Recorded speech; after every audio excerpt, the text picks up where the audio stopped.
Hi!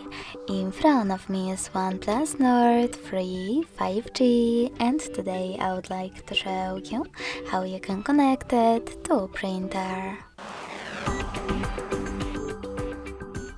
Begin by going into Settings and tapping on Connection and Sharing right away. Then scroll down to access Print. Click on Default Print Service. And wait!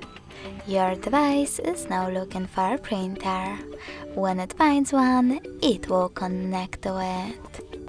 If you wish to change your service, you need to disable this one by tapping on this switcher next to it. Then go back, tap Add Print Service and download the best one for you. In my case, HP one. Then, after going back, click on your new service and wait as well.